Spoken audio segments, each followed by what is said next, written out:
সাধারণ আর কমন একটা দৃশ্য বলি। ছোট বাচ্চারা যখন হামাগুড়ি দিতে শেখে বা সবে হাঁটতে শেখে, যখন পড়ে গিয়ে ব্যথা পায়, তখন অন্যান্য বড় মানুষরা বলে মাটিটারই দোষ, মাটিটাকে চড় মারো, থাপ্পড় মারো, তোমাকে ফেলে দিয়েছে, ব্যথা দিয়েছে, তোমার কোনো দোষ নেই। এই সমস্ত ঘটনাগুলোয় তাকে বোঝানো হয় সে যে পড়ে গেছে তার জন্য তার কোনো দোষ নেই, মাটিটারই সব দোষ। এটা খুব সাধারণ বলেই মনে করা হয়, কিন্তু ভাবো তো, এই ভাবনাটা নিয়েই মানুষ বড় হতে থাকে এবং এই কারণেই সবসময় নিজের খারাপ থাকার জন্যে, নিজের কষ্টের জন্যে লোক খোঁজে, কোন লোকটার দোষের জন্য সে নিজে কষ্টে আছে। তুমি ভেবে দেখো তো, তুমি ওজন কমাতে পারছো না, তার জন্য কি মনে করছো একটা ভালো ডায়েট প্ল্যান পাচ্ছ না?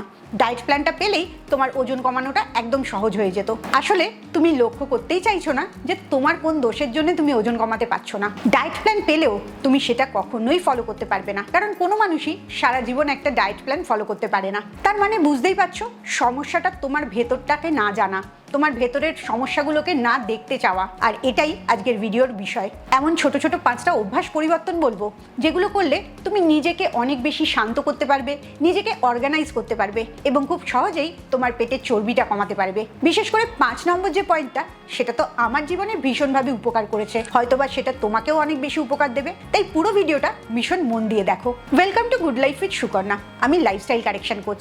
এই কারণে তোমাকে একটা ডায়েট প্ল্যান দেওয়া আমার কাজ না, এই ছোট ছোট অভ্যাস পরিবর্তন করে তোমাকে একটা গুড হ্যাবিটে নিয়ে আসা আমার কাজ।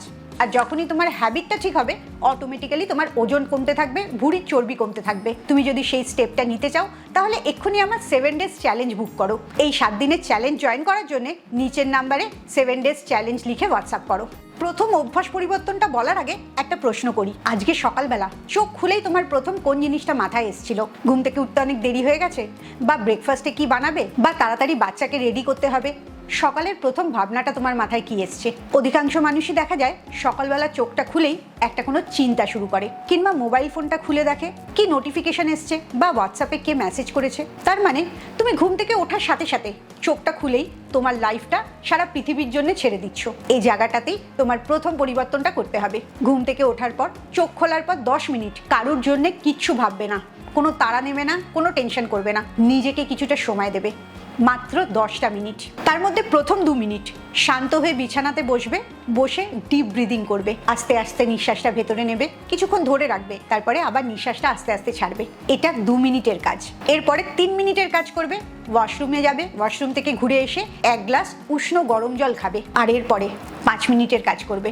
কোনো স্ট্রেচিং করতে পারো, স্পট জগিং করতে পারো, হাঁটতে পারো, যোগা করতে পারো, যেটা তোমার ভালো লাগবে। জাস্ট 5 মিনিটের জন্য তোমার শরীরটাকে মুভমেন্টসের মধ্যে নিয়ে আসবে। এই সকালের 10 মিনিটের কাজটা শুধুমাত্র তোমার নিজের জন্যে, আর এরপরে তুমি নিজেকে সবার জন্য উৎসর্গ করতে পারো। এই সকালের 10 মিনিটই তোমার কর্টিসল হরমোনটাকে ব্যালেন্স করবে। তুমি যখন চোখ খুলেই দুশ্চিন্তা করো, তখন কর্টিসল হরমোনটা অনেক বেশি বেড়ে যায়। এর ফলে তুমি সারাদিনে অনেক মিষ্টি খাবার ক্রেভিং করো, অনেক আজে বাজে খাবার খাও, খাবারের পরিমাণও অনেক বেশি খাও, আর কিছুক্ষণ বসে থাকলেই কিরকম দুর্বল অনুভব করো। তোমার মাথাটা সবসময় এক্সস্টেড হয়ে থাকে।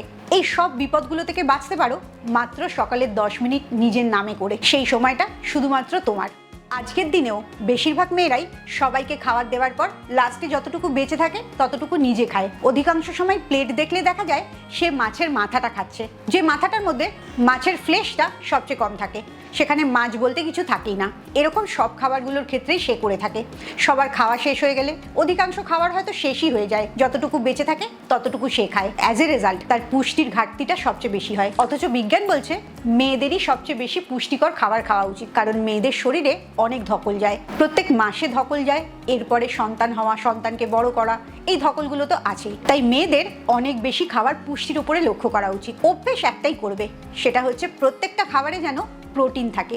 সকালের জল খাবার, দুপুরের খাবার এবং রাত্রের খাবার, কোনো ধরনের খাবার থাকুক বা না থাকুক, প্রোটিনটা থাকতেই হবে। নিরামিষ হলে সয়াবিন খেতে পারো, টোফু খেতে পারো, সয়া চাঙ্ক খেতে পারো, কিংবা পনির খেতে পারো। আর আমিষে যেটা ইচ্ছে সেটাই খেতে পারো। অভ্যেস পরিবর্তনটা খুব সহজ, শুধুমাত্র খাবারে প্রোটিন অ্যাড করা। আর এর রেজাল্টে তোমার ক্রেভিং হওয়া, খিদে পাওয়া, এটা অনেকটা কমে যাবে। তোমার মেটাবলিজমটা অনেক বাড়তে থাকবে, অনেকক্ষণ ধরে পেটটা ভর্তি থাকবে, খিদে পাবে না, আর সুগারটা ব্যালেন্সে থাকবে। এর কারণে পিসিওএস, ডায়াবেটিস, ফ্যাটি লিভার এগুলো হওয়ার সম্ভাবনাও অনেক কম থাকবে। তাই 2 নম্বর অভ্যাসটা কোনো মতেই মিস করা যাবে না। প্রচুর মানুষ রোজ আমাকে হোয়াটসঅ্যাপ করে, তার মধ্যে অনেকেই জিজ্ঞেস করে আমি কি ওজন কমাতে পারবো, আমি কি ডিসিপ্লিনে থাকতে পারবো, আমার কি কোনো রেজাল্ট হবে, আপনি বলুন আমার ওজনটা কমবে কিনা। এই সব কটা কথার মানেই নিজের প্রতি নিজের আত্মবিশ্বাস নেই। আর এই আত্মবিশ্বাস নেইটা শুধু একটা ভাবনা না, এটা একটা জীবন যাপন হয়ে দাঁড়িয়েছে। তুমি যখন প্রতি মুহূর্তে নিজেকে বলছো আমি খুব মোটা, আমি খুব লোভী, আমি একদম ওজন কমাতে পারি না, আমার চর্বিটা খুব শক্ত, কিছুতেই যেতে চায় না, এই ধরনের নানা রকম নেগেটিভ সেলফ টক যখন সারাদিন নিজেকে বলছো, তোমার ব্রেন, তোমার শরীর অ্যাবজর্ব করে নিচ্ছে। অ্যাজ এ রেজাল্ট তুমি যাই করো না কেন তোমার ওজন কমবে না। তোমাকে এইটা ঠিক করার জন্যে প্রথম নিজের সেলফ টকটা বদলাতে হবে। নিজেকে কি বলছো, নিজের ব্রেনকে কি মেসেজ দিচ্ছ, যা ব্রেনকে শোনাবে ব্রেন সে কাজটাই করবে। তুমি যদি বলো আমি পারি না, আমার দ্বারা হয় না, তাহলে ব্রেন বলবে ঠিক আছে তুমি পারো না, তোমার ওজনটা আরো বাড়তে থাকবে। আর সেই ব্রেনকেই যদি তুমি বলো আমি পারি, আমি রোজ একটু একটু করে নিজের ভালোর জন্য নিজেকে পরিবর্তন করছি, ব্রেনও তখন মনে করবে হ্যাঁ তুমি পরিবর্তন করছো, এবং সেটা তোমার শরীরে দেখা দেবে। তাই সারাদিন ধরে নিজের সাথে কি কথা বলো সেটাকে অবজার্ভ করবে। তোমার নিউরোলজিক্যাল পাথওয়েটাকে তুমি পাল্টাতে পারো, সেটা বাইরে থেকে কোনো ফোর্সই কিছু করতে পারবে না। তুমি নিজেকে যা বিশ্বাস করাবে তোমার জীবনে সেটাই সত্যি হবে। তাই আজকে থেকে লক্ষ্য করো দিনে কতবার নিজেকে উল্টো কথাটা বলো। তুমি যেটা চাও না সেটাই বলো, আর আজকে থেকে প্রমিস করো নিজেকে যেটা চাও সেটাই বলবে। আর সেটা ফিউচার টেন্সে না, প্রেজেন্ট টেন্সে বলবে। আমি ওজন কমাচ্ছি, আমি সুস্থ হচ্ছি, আমি নিজের ভালো অভ্যাসগুলো তৈরি করছি, আমি পারবো আমার জীবনটাকে ভালো করতে। এই ধরনের পজিটিভ সেলফ টক তুমি যখন সারাক্ষণ করতে থাকবে তখন তোমার ব্রেনও এটাকে বিশ্বাস করতে থাকবে। আর যেদিন তোমার ব্রেন বিশ্বাস করতে শুরু করবে সেদিন থেকেই দেখবে তোমার শরীরের পরিবর্তনটা খুব সহজে হচ্ছে। আর নিজের সাথে ভালো কথা বলাটা নিজেকে ভালোবাসারই একটা ভাষা। তাই তুমি যদি নিজেকে ভালোবাসতে না পারো তাহলে সত্যি সত্যি তুমি কারুকেই ভালোবাসতে পারবে না।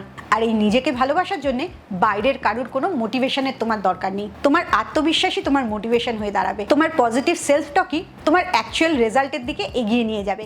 4 নম্বর যে অভ্যাসটা পরিবর্তন করবে সেটা হচ্ছে নিজের যাই সাকসেস আসুক না কেন সেই সাকসেসটাকে সেলিব্রেট করবে। একটু অপেক্ষা করো, সেলিব্রেট করবে মানেই ভাইবো না কোনো একটা রেস্টুরেন্টে গিয়ে খাবার খাবে। এই কথাটা বললাম কারণ এই ঘটনাটা 7 ডেজ চ্যালেঞ্জে একজনের সাথে হয়েছে। সে 1 কিলো ওজন কমিয়েছে বলে সারা ফ্যামিলিকে ট্রিট দিয়েছে। রেস্টুরেন্টে গিয়ে সে যা খাবার খেয়েছে তাতে 1 কিলোর কমার আনন্দে পরের দিন 1.5 কিলো ওজন বেড়ে গেছে।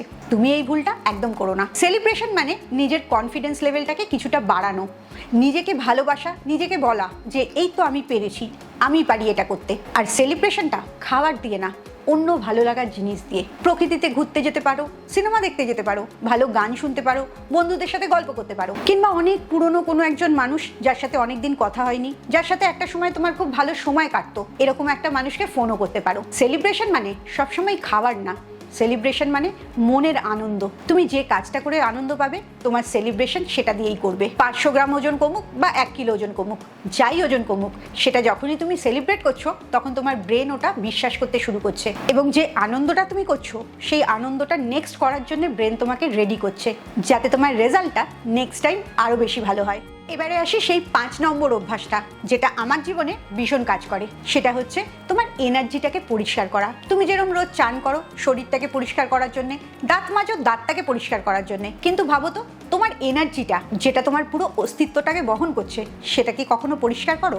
সেই এনার্জিটার মধ্যে রাগ, দুঃখ, যন্ত্রণা, মন খারাপ, না ভালো লাগা সব ভর্তি হয়ে আছে। আর এইগুলো যত বাড়তে থাকে তোমার স্ট্রেস ইটিং, ইমোশনাল ইটিংটা ততই বাড়তে থাকে। বিশেষ করে জাঙ্ক ফুড খাওয়ার ইচ্ছেটা অনেক বেড়ে যায়। তাই এনার্জিটাকে পরিষ্কার করা তোমার রোজকার কাজ। এটা করার জন্যে তুমি রাত্রিবেলা ঘুমাতে যাওয়ার আগে একটা ডায়েরিতে লিখবে তোমার কি কি ভালো লাগার ঘটনা আজকে ঘটেছে, এবং তুমি কোন ঘটনার জন্য সবচেয়ে কৃতজ্ঞ ইউনিভার্সের কাছে। যত তোমার খাতায় ভালো লাগার ঘটনাগুলো বাড়তে থাকবে তত দেখবে তোমার জীবন থেকে খারাপ লাগার ঘটনাগুলো মুছে যেতে থাকছে, আর তুমি অনেক হালকা হয়ে যাচ্ছ। তোমার এনার্জিটা যত পিওর হবে তোমার ওজন কমানোর জার্নিটা ততটাই সহজ হবে। তাই এই এনার্জি ক্লিন করাটা ভীষণ জরুরি। এই সমস্ত জিনিসগুলো আমি আমার 7 ডেজ চ্যালেঞ্জে করাই। তুমি যদি আমার পার্সোনাল গাইডেন্সে এই চ্যালেঞ্জটা জয়েন করতে চাও তাহলে এক্ষুনি নিচের নাম্বারে 7 ডেজ চ্যালেঞ্জ লিখে হোয়াটসঅ্যাপ করো। আসলে ওয়েট লস করা কোনো শাস্তি দেবা না, ডায়েট করা মানে উপোস থাকা না, কিংবা ব্যাপারটা এরকমও না তোমার অনেকটা ওজন বেড়ে গেছে, সামনেই কোনো অকেশন আছে, তুমি 1 মাসেই 10 কিলো ওজন কমিয়ে দেবে। ওজন কমানোটা একটা ডিসিপ্লিনের কাজ, একটা সুস্থ জীবনযাপনের কাজ, আর এটা সম্পূর্ণই ভালোবাসা দিয়ে করতে হবে। তাই তুমি যখন নিজেকে ভালোবাসবে, নিজের সময়কে মূল্য দেবে, নিজের আত্মাকে পরিষ্কার রাখবে, তখন দেখবে ওজন কমানোর জন্য তোমাকে কোনো ডায়েটও করতে হবে না, এক্সারসাইজও করতে হবে না। এমনিতেই এই হ্যাবিটগুলো পরিবর্তন করে তুমি খুব সহজে ওজনটা কমাতে পারবে, ভুঁড়িটা কমাতে পারবে, কারণ ভুঁড়িটা ওজন কমানোর থেকেও অনেক বেশি কঠিন। খুব ভালো থাকো, মানসিক আর শারীরিকভাবে একদম সুস্থ থাকো। আবার পরের ভিডিওতে তোমাদের সাথে দেখা হচ্ছে।